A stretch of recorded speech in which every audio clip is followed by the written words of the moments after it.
اس جگہ کھڑے ہو کر دعا کرو گے تو اللہ دعا قبول فرماتا ہے. کے لیے اعلیٰ حضرت فاضل بریلوی رضی اللہ تعالیٰ عنہ نے فتاوی رضویہ شریف میں لکھا ہے ہندوستان میں اگر کچھ علاقے ہیں جہاں پر دعائیں تیز قبول ہوتی ہیں تو ان میں ایک جگہ ہے کہ عمران اور ان کی بیوی حنا، یہ دونوں لا ولد تھے، اولاد نہیں تھی کافی سالوں تک، یہاں تک کہ ان کا بڑھاپا آ گیا، ان کو اولاد نہیں تھی. کس کو؟ عمران اور حنا کو. ایک دن حضرت حنا نے اللہ تعالیٰ کی بارگاہ میں اپنے بڑھاپے کے زمانے میں یہ نذر کر لیا، منت کر لیا کہ اے اللہ تو مجھے اگر بیٹا دے گا تو میں تیرے گھر بیت المقدس کے لیے وہ بیٹا وقف کر دوں گی. انی نذرت لک ما فی بطنی محررا فتقبل منی. یہ کون؟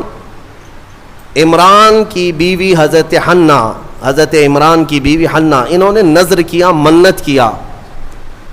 یہاں سے نذر کرنا اور منت کرنا قرآن پاک سے ثابت ہے، لیکن منت کا وہ طریقہ نہیں جو آپ نے ایجاد کر لیا کہ کہیں تالا لگا دیں گے اور دھاگا باندھ دیں گے تو منت ہو گئی. منت تو اللہ تعالیٰ کی بارگاہ سے ہے، نظر شرعی. ہاں اولیاء کاملین کے دربار میں بھی ہم عہد کرتے ہیں کیونکہ اولیاء کو اللہ تعالیٰ نے تصرف عطا کیا ہے، وہ سفارش کرتے ہیں اللہ کی بارگاہ میں. تو نظر جو شرعی ہے وہ قرآن سے جو ثابت ہے وہ یہ ہے کہ اللہ کی بارگاہ میں یوں نیت کر سکیں آپ، یوں نظر کر سکتے ہیں آپ کہ اے مولا اگر مجھے اولاد ہو گئی تو میں مسجد بنا دوں گا، یا مسجد کے لیے فلاں چیز وقف کر دوں گا، یا ایک قرآن پاک مکمل تلاوت کروں گا، یا 10 روزے رکھوں گا، یا 10 مسکینوں کو کھانا کھلاؤں گا. یہ ہوتی ہے منت کے طریقے. آپ تو شارٹ کٹ ڈھونڈتے ہیں نا، آسان چاہیے. منت ایسی کرو خالی دھاگا باندھ دوں گا یا چادر چڑھا دوں گا جس میں محنت کچھ نہ لگے. ارے نذر کا طریقہ یہ تھا کہ آپ روزہ رکھنے کی نیت کر لیتے کہ اگر میرا فلاں کام ہو گیا تو میں 10 روزے رکھوں گا، یا کم سے کم 3 روزے رکھوں گا، یا ایک قرآن پاک پڑھوں گا، یا 100 رکعت نماز ادا کروں گا. نذر کرنے کے طریقے.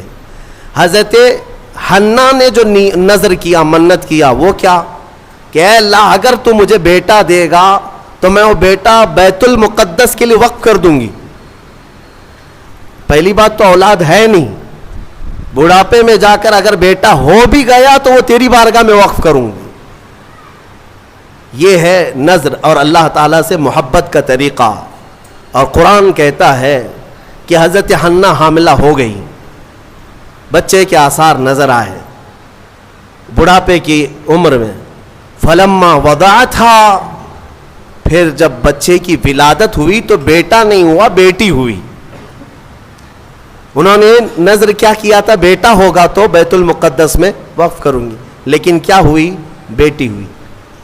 قالت رب انی وضعتها انثى، کہنے لگی اے اللہ میں تو بیٹی کو جنم دے دی، میں نے تو بیٹی جن دیا. واللہ اعلم بما وضعت، اور اللہ فرماتا اللہ سب سے بہتر جانتا ہے کہ اس نے کیا جنم دیا، بیٹا ہے یا بیٹی. لیکن اب یہاں بیٹا بیٹی کا فلسفہ بھی ختم کرتے ہیں. تمہیں اولاد میں کیا چاہیے کیا نہیں چاہیے. قرآن کہتا ہے وَلَيْسَ الذَّكَرُ كَالْأُنثَىٰ، اللہ نے یہ فرمایا ہاں بیٹا بیٹی کی طرح نہیں ہو سکتا. یہ نہیں کہا کہ بیٹی بیٹے کی طرح نہیں ہوتی. قرآن کہتا ہے بیٹا بیٹی کی طرح نہیں ہو سکتا. بیٹی پیدا ہونے پر جو ناک بھون سکیڑتے ہیں، بعض کے تو گھروں میں طلاق کی نوبت آ جاتی ہے. ظالم ہیں وہ لوگ. ان کو بیویوں سے یا عورتوں سے شادی نہیں کرنی چاہیے، کسی روبوٹ سے یا مشین سے کرنی چاہیے. کیا یہ بیٹا اور بیٹی پیدا کرنا تمہارے ہاتھ میں، شوہر کے ہاتھ میں، یا بیوی کے ہاتھ میں؟ یا اللہ تبارک و تعالی قادر مطلق کے فیصلے ہیں، وہ جسے جو چاہے عطا کرے. رب تبارک و تعالی کسی کو بیٹا دیا، کسی کو بیٹی دیا. اور یہ جہالت کے رسم کو ختم کریں اپنے گھروں سے. بیٹی ہو گئی تو کیا ہوا؟ ارے اس کی نسل کیسے چلے گی؟ یہ جہالت سب سے زیادہ عورتوں میں پائی جاتی ہے. عورتوں میں تانے مارنا ان عورتوں کو جن کے ہاں بیٹیاں ہوتی ہیں. یہ ایک ہوئی, اچھا 2 ہوئی بیٹیاں, 3 ہوئی, 4 ہوئی بیٹیاں. ظالمو تمہیں کیا پتا میرے رسول کو بھی 4 بیٹیاں ہی ہیں. رسول کریم صلی اللہ تعالی علیہ وسلم کو اللہ نے 4 بیٹیاں دیا, بیٹے بھی دیا, لیکن بیٹے کوئی حیات نہیں رہے. اور جو نسل میرے مصطفیٰ کی چلی وہ بیٹی سے ہی چلی. آج بھی پوری دنیا میں سادات جو ہیں وہ کس کی اولاد میں سے ہیں؟ وہ سیدہ کائنات فاطمۃ الزہرا کی اولاد میں سے. بیٹی کے لیے عیب نہ سمجھو میرے عزیزو. حضور اکرم صلی اللہ تعالی علیہ وسلم اپنے صحابہ کے ساتھ کسی طرف جا رہے تھے, رات کا وقت تھا. رات کے وقت میں ایک گھر کے اوپر آسمان سے روشنی پڑ رہی ہے. صحابہ دیکھتے کھڑے رہ گئے. کوئی خاص روشنی ہے جو اسی گھر پر پڑ رہی تھی, جس کو کہتے ہیں کہ نور کا حالہ ہے. صحابہ رک گئے اور پوچھا, یا رسول اللہ صلی اللہ علیہ وسلم, سارے محلے میں یہ ایک ہی گھر پر آسمان سے ایک عجیب روشنی پڑ رہی ہے, کیا ہے, کس وجہ سے؟ نبی پاک صلی اللہ تعالی علیہ وسلم نے فرمایا, جاؤ اس گھر سے معلوم کرو, اس گھر میں 2 چیزوں میں سے ایک ہوگی, یا تو وہ لوگ کسی یتیم بچے کی پرورش کر رہے ہوں گے, یا آج ہی ان کے گھر میں بیٹی کی پیدائش ہوئی ہوگی. صحابہ کہتے ہیں ہم گھر گئے, وہی روشنی والے گھر, جا کر کے پوچھا آج تمہارے گھر میں کوئی نئی خبر ہے؟ تو گھر والوں نے کہا اللہ نے آج ہمیں بیٹی عطا کیا. میرے عزیزو, ہمارے ہاں پہلے پرانے لوگ کہا کرتے تھے پہلی بیٹی گھی کی روٹی ہے اور برکت والی ہوتی ہے. جو لوگ جہالت کی رسموں کو اپنے ہاں پنپنے دیتے ہیں, میں سمجھتا ہوں کہ وہ مسلمان معاشرہ نہیں ہے, یہ غیروں سے لیا ہوا معاشرہ ہے. یہ عرب کی جاہلیت ہے جو بیٹی پیدا ہونے پر زندہ دفن کرتے تھے. میرے مصطفیٰ کریم صلی اللہ علیہ وسلم کی حدیث ہے کہ اللہ نے جس کو 2 بیٹیاں دی, آپ نے برسر اعلان یہ فرمایا, اللہ نے جس کو 2 بیٹیاں دی اور اس نے پرورش کر کے اچھی اور اس کا نکاح کر دیا, حضور فرماتے میری شفاعت اس پر واجب ہے, میں اسے جنت میں لے جانے کی ضمانت دیتا ہوں. ایک صحابی آئے, کہا یا رسول اللہ ایک ہی بیٹی ہے میرے پاس, آپ نے 2 بیٹیاں جس کی ہے اس کے لیے فضیلت بیان کی, میرے پاس تو ایک ہی بیٹی ہے. حضور اکرم صلی اللہ علیہ وسلم نے فرمایا جا ایک بیٹی کی بھی پرورش کرے, اس کے لیے بھی جنت ہے. تو یہ ہمارے مذہب میں, ہماری شریعت میں بیٹا بیٹی کا یہ فلسفہ نہیں. اللہ تبارک و تعالیٰ کی طرف سے جو ملا وہ انعام ہے. تو اب میں بات جو عرض کر رہا ہوں, آل عمران میں جو مسئلہ آیا ہے وہ حضرت حنہ کو کیا ہو گئی, بیٹی پیدا ہو گئی. وہ بیٹی کون؟ وہ حضرت مریم. عمران اور حنہ ان کو اولاد نہیں تھی, نظر کیا بیٹا ہوگا تو وقف کریں گے بیت المقدس میں, لیکن بچے کی ولادت میں دیکھا کیا پیدا ہوئی, بیٹی پیدا ہوئی. بیٹی کا نام انہوں نے رکھا مریم, اور پھر اللہ تعالیٰ کی بارگاہ میں اس کے لیے دعائیں بھی کی کہ اے اللہ اس کو شیطان رجیم سے ہمیشہ محفوظ رکھ. پھر وہ چھوٹی سی بچی کو لے کر کے یہ دونوں ماں باپ بیت المقدس میں آئے, مسجد اقصی میں آئے. بیت المقدس مسجد اقصی آج بھی فلسطین میں ہے, جس کو ہم قبلہ اول کہتے ہیں.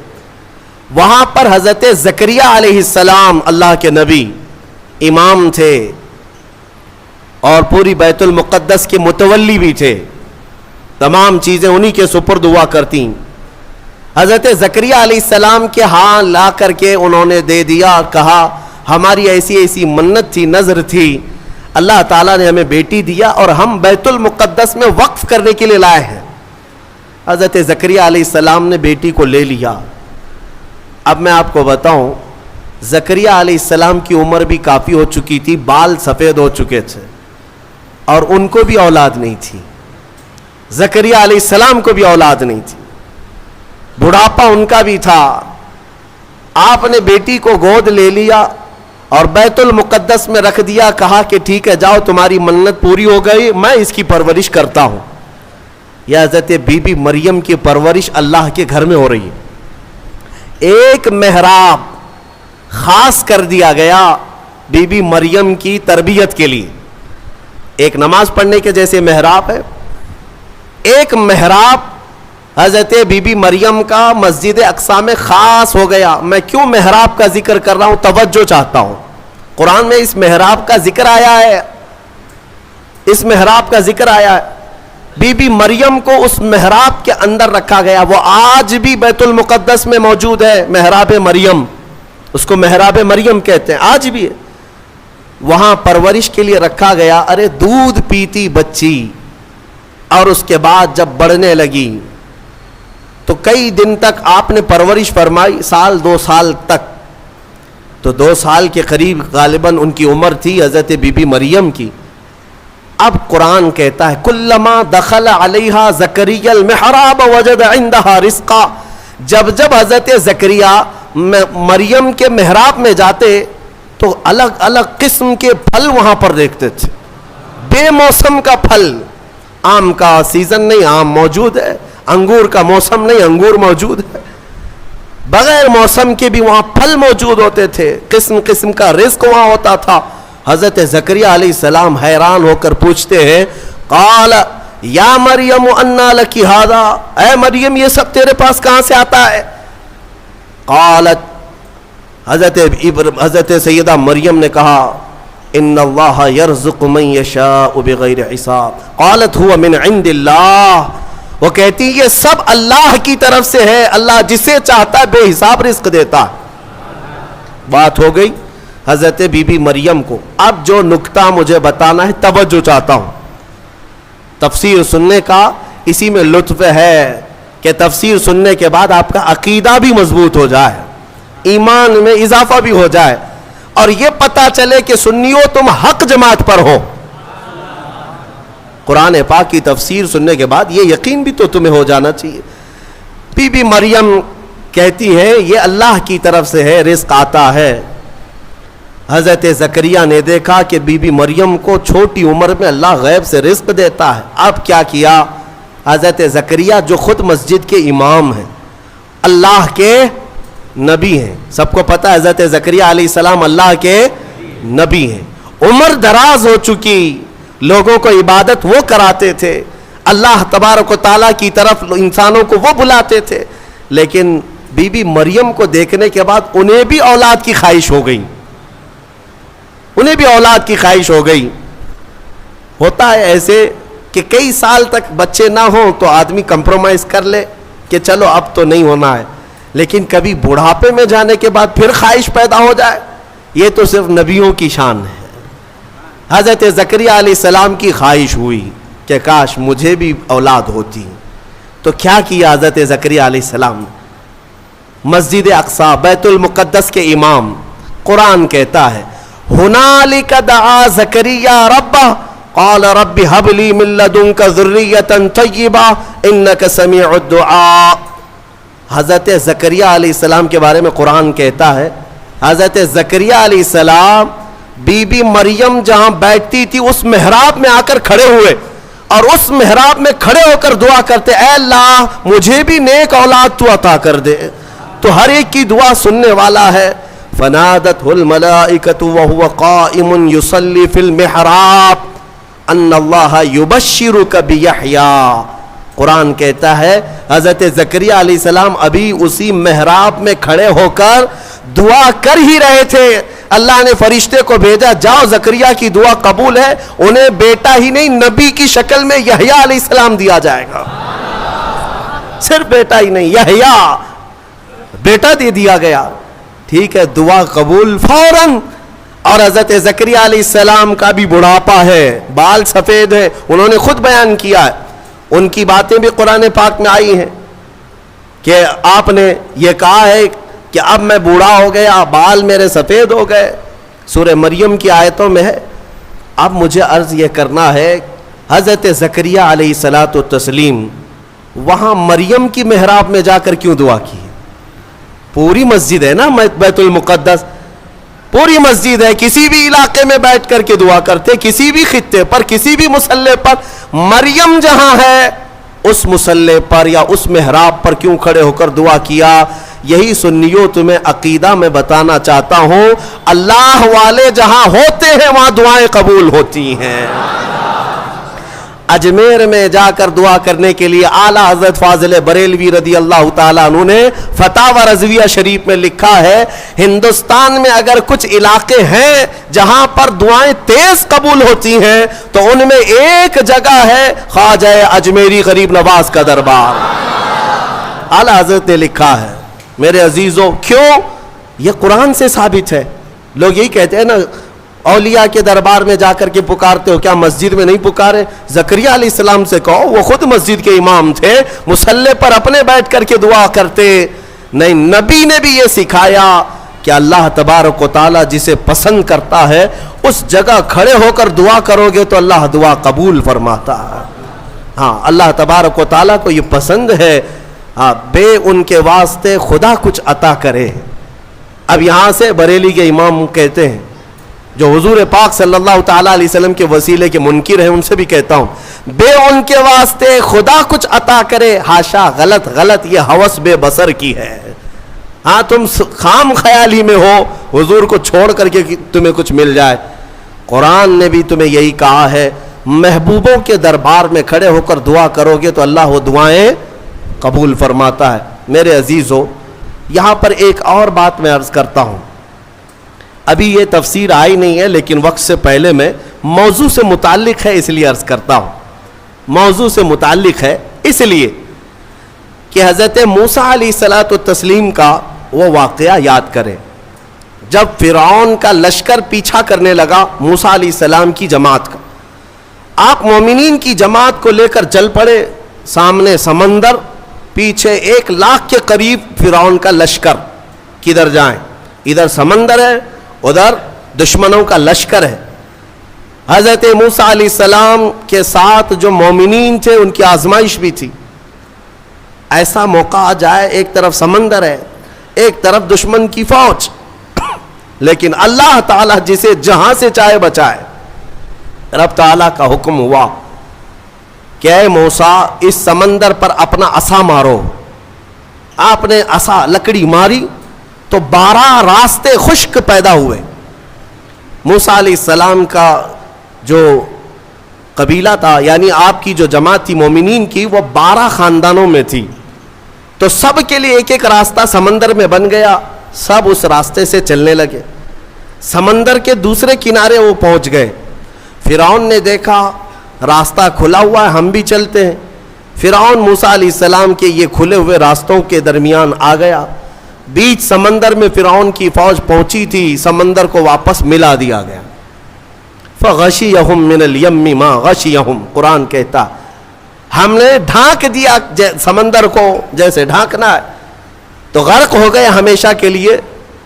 فرعون ختم ہو گیا، برباد ہوا۔ موسیٰ علیہ السلام اپنے ایمان والوں کو لے کر دوسرے کنارے پر آئے۔ جو بات عرض کرنا ہے اس کے لیے مجھے تھوڑی تفصیل بتانی پڑ رہی ہے، پورا ذہن میں آ جائے آپ کے۔ دوسرے کنارے آئے، موسیٰ علیہ السلام نے شکرانہ ادا کیا، یہ عاشورہ کا دن تھا۔ پھر آپ کوہ طور پر چلے گئے موسیٰ علیہ السلام، جب آپ پر تورات نازل ہو رہی تھی۔ حضرت موسیٰ علیہ السلام 40 دن کے لیے گئے تو ہوا کیا، ان کی قوم میں سامری نام کا ایک شخص تھا جو موسیٰ علیہ السلام کے خاندان کا تھا۔ اس نے کیا کیا، سارے لوگوں کے پاس جو جو سونا چاندی تھا سب اکٹھا کیا، اس کو پگھلایا، میلٹ کیا، اور اس سے ایک بچڑا بنایا، گائے کا بچڑا بنایا، اور اس کے بعد اس کی کلا کیا تھی یہی بتانا مجھے ہے، اس بچڑے کو بولنے کے قابل بنا دیا۔ میاں سونا اور چاندی کا وہ بچڑا بولتا تھا۔ اندازہ کرو، یہ سیل اور بیٹری کا زمانہ نہیں ہے کہ آج کے کھلونے جیسے بولتے ہیں، آپ کو تعجب نہیں ہوگا، لیکن وہ 3000 سال پہلے اگر بچڑا بولتا ہو بغیر سیل کے، بغیر بیٹری کے، اور کوئی نہ ٹیپ ریکارڈ، اس کے اندر کوئی چیز نہیں، لیکن بولتا تھا، تو قوم گمراہ ہو گئی۔ اور سامری سب کو کیا کہتا تھا کہ موسیٰ کا جو خدا ہے نا جسے وہ ملنے گئے، وہ خدا یہی ہے، یہی بچڑا ہے۔ یہ بچڑے کی پوجا وہیں سے شروع ہوئی تھی، اور جو گمراہ ہوئے وہ عبادت میں لگ گئے۔ اور ایسی عبادت، اسی کے پاس اعتکاف، اسی سے نظر منتیں سب بچڑے کے پیچھے لگ گئے کہ تو ہی ہمارا سب کچھ ہے، ہمارا فلاں کر دے، ہمارا فلاں کر دے. بچڑا بولتا بھی تھا. یہ تعجب کی بات ہے نا، حیرت کی بات ہے. میرے عزیزوں، اس سے بڑے حیرت کی چیزیں بھی آ جائیں، تمہارا ایمان مضبوط ہونا چاہیے.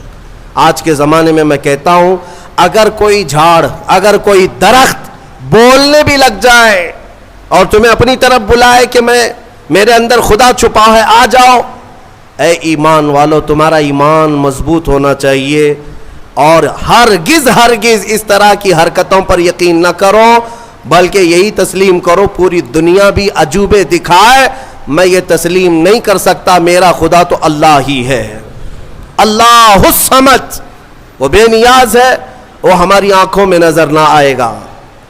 ہم دنیا میں اس طرح بہت سارے لوگ ابھی گمراہ کرنے والے لوگ آئے ہیں، سامری کی طرح. ابھی بھی بہت سارے ہیں، سوشل میڈیا میں بھی بہت سارے سامری گھسے ہوئے ہیں جو سنیوں کے عقیدے کو کیپچر کر رہے ہیں کہ خدا ہمارے پیر صاحب کے اندر آیا ہے. کبھی کوئی پیر صاحب مرید کرنے سے پہلے یہ بتا دیتے ہیں میں تمہیں خدا دکھا کر مرید کروں گا. اور کہاں دکھاتے ہیں؟ ارے بکرے کے بھیجے میں دکھاتے ہیں. ہاں، یہ سنا ہے آپ نے؟ ایک صاحب ہمارے پاس آئے، انہوں نے کہا تھا ہمارے پیر صاحب اس وقت تک مرید نہیں کرتے جب تک خدا کو نہیں دکھاتے. ہم نے کہا کہاں دکھاتے؟ کہا بکرے کے بھیجے میں دکھاتے. کیوں؟ پیر صاحب کا فیورٹ ہے یہ بھیجا، بھیجے میں. یہ مجھے فلسفہ نہیں سمجھ میں آیا، بھیجے میں کیوں دکھایا جاتا ہے؟ نعوذ باللہ من ذالک، نعوذ باللہ. رسول کریم صلی اللہ تعالی علیہ وسلم کے علاوہ دنیا میں کسی نے یہ دعویٰ نہیں کیا کہ میں نے اپنی کھلی آنکھوں سے اللہ کو دیکھا ہے. کسی نے یہ دعویٰ نہیں کیا. ہاں، عالم خواب میں، عالم وجد میں اگر اللہ نے اپنی تجلیات کسی ولی کو دکھایا تو اس کا ہم انکار نہیں کرتے. لیکن یہ جو حرکتیں ہیں یہ گمراہی ہے میرے عزیز، یہ گمراہی ہے. تو سامری نے یہ کام کیا. بات طویل ہو جا رہی ہے، جو بات کہنی تھی مجھے وہ بہت قریب میں لے آتا ہوں. سب پوجا پاٹ میں لگ گئے، عبادت میں لگ گئے، اللہ کی عبادت سے دور بچڑے کی عبادت میں لگ گئے. موسیٰ علیہ السلام جب واپس آئے تو دیکھا ان کی قوم گمراہ ہو چکی ہے. 40 دن کا جو گیپ تھا نا، یہ قوم کو گمراہ کر گیا. اسی لیے بزرگوں نے فرمایا کہ جو عالم دین ہے یا مبلغ اسلام ہے وہ اپنی قوم سے زیادہ دور نہ رہا کرے. قوم کے اندر ہمیشہ نصیحت کرنے والا ہونا چاہیے، ورنہ گمراہ ہو جائے گی. موسیٰ علیہ السلام کی قوم جب گمراہ ہوئی تو موسیٰ علیہ السلام جلال میں آئے اور حکم تو ان کے لیے بہت سخت نازل ہوا جو بچڑے کی پوجا میں لگے. سامری کو پکڑا موسیٰ علیہ السلام، کہا یہ بتا تو نے یہ کیا کیسے؟ بات جو کہنی ہے وہ یہی ہے. کہا تو نے یہ کیسے کیا؟ سب کا سونا چاندی میلٹ کیا، بنایا بچڑا ٹھیک ہے، لیکن یہ بولنے کے قابل کیسے کیا؟ اب سامری کا جواب سنیں. سامری کہتا ہے قال بصرت بما لم يبصروا به فقبضت قبضة من اثر الرسول فنبذتها وكذلك سولت لي نفسي. کہتا ہے جب آپ سمندر کے راستے میں چل رہے تھے نا، موسیٰ علیہ السلام چل رہے تھے، سامری کہتا ہے میں نے ایک چیز دیکھی جو لوگوں نے نہیں دیکھا. میں نے دیکھا، دوسرے لوگوں نے نہیں دیکھا. کہا کیا دیکھا تو نے؟ کہا آپ کے گھوڑے کی نکیل پکڑ کر سامنے ایک فرشتہ چل رہا تھا. حضرت موسیٰ علیہ السلام نے کہا ہاں وہ جبرائیل علیہ السلام تھے. جبرائیل علیہ السلام آئے تھے جب راستہ عبور کر رہے تھے. تو سامری کہتا ہے میں دیکھ رہا تھا آپ کے آگے آگے ایک فرشتہ چل رہا تھا. تو موسیٰ علیہ السلام نے کہا تو پھر کیا کیا؟ وہ کہتا ہے وہ فرشتہ جیسے جیسے چلتا جا رہا تھا میں اس کے پیروں کے نیچے کی مٹی اٹھا رہا تھا. جبرائیل علیہ السلام کے پیروں کے نیچے کی مٹی اٹھاتا رہا اور وہ میں نے جمع کر لیا جتنی مٹی مجھے ملی. اور جب کنارے پر آئے اور آپ گئے تھے کوہ طور، میں نے اس بچڑے کو بنا کر کے اس کے منہ کے اندر یہ مٹی ڈال دی تو وہ بولنے کے قابل ہوا. وَكَذَلِكَ سَوَّلَتْ لِي نَفْسِي. وہ کہتا ہے ایسے میرے یہ کام بن گیا، اس مٹی کا ہی اثر ہے. اللہ اللہ، اے سنیوں میں یہی کہنا چاہتا ہوں